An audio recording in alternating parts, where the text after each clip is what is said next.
নমস্কার, রূপার ডায়েরিতে সবাইকে স্বাগত। আজকের আমি এই ভিডিওতে দেখাবো 6 মাস বয়সী বাচ্চাদের জন্য চালের সুজি।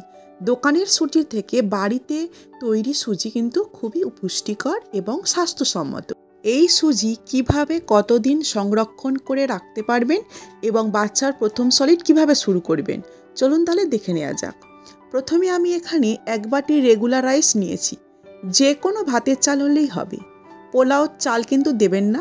পোলাও চালে বাচ্চার পেটে গ্যাস বা কোষ্ঠকাঠিন্য কিন্তু দেখা দিতে পারে। এখন আমি চালগুলোকে একটা পাত্রে ঢেলে পরিষ্কার জল দিয়ে কচলে কচলে ধুয়ে নেব।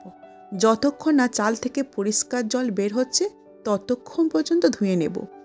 এবার চালগুলোকে আমি 40 মিনিটের জন্য জলে ভিজিয়ে রাখবো। এতে করে চালটা ভিজে যাবে এবং সুজি বানানো সহজ হবে। 40 মিনিট পর ফিরে আসলাম। দেখুন, চালগুলো ভালো করে ভিজে সাদা হয়ে গিয়েছে।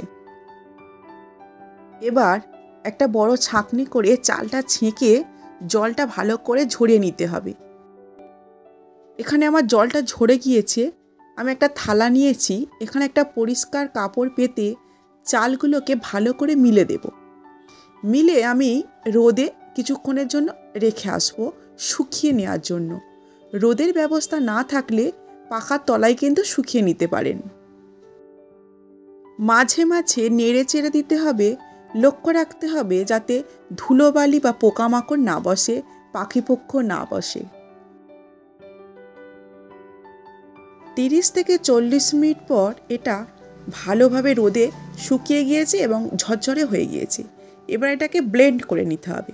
তাই একটা ব্লেন্ডারে নিয়ে নিয়েছি আমি ব্লেন্ড করার জন্য।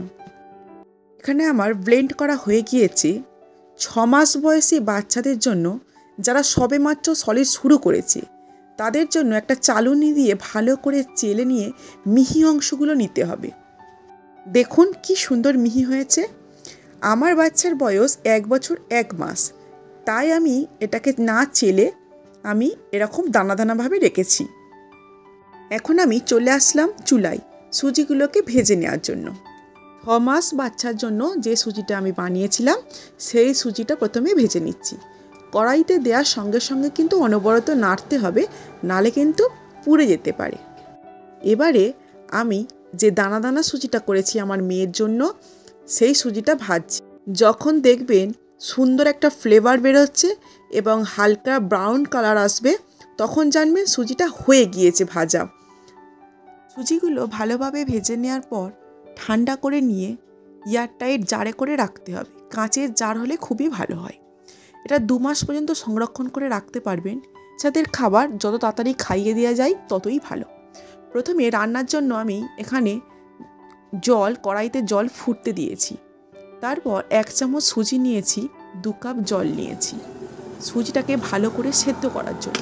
সুজিটা এখানটায় দিয়ে অনবরত কিন্তু নাড়তে হবে, না হলে দলা পাকিয়ে যাবে। দেখুন এখানে সুজিটা ভালো করে সেদ্ধ হয়ে গিয়েছে। এটাকে ঘন করে আমি জাল দিয়ে নিচ্ছি, কারণ এরপর এর সঙ্গে দুধ আমি অ্যাড করব। এখানে সুজিটা রেডি হয়ে গিয়েছে। আমি একটা বাটিতে নামিয়ে নিচ্ছি। নিয়ে বাচ্চা যে দুধ খায়, ফর্মুলা খেলে ফর্মুলা, বুকের দুধ খেলে বুকের দুধ, আমি এর সঙ্গে মিশিয়ে দেব। বাচ্চা যেমন পছন্দ করবে তেমন পাতলা ঘন রাখতে হবে। দুধ কিন্তু সুজির সঙ্গে দিয়ে ফোটানো চলবে না, তাহলে কিন্তু দুধের যে গুণটা থাকে সেই গুণটা নষ্ট হয়ে যেতে পারে। ফর্মুলা দুধ আগে গরম জলে গুলে তারপরে মিশাতে হবে। এবার বাচ্চা যখন খাওয়া শিখে যাবে, এটাকে খেজুর দিয়ে খাওয়াতে পারেন, আবার কলা দিয়েও খাওয়ানো যেতে পারে। নুন এবং চিনি কিন্তু 1 বছরের নিচে বাচ্চাকে একদমই দেওয়া উচিত নয়। ভিডিওটা শেষ পর্যন্ত দেখার জন্য অসংখ্য ধন্যবাদ।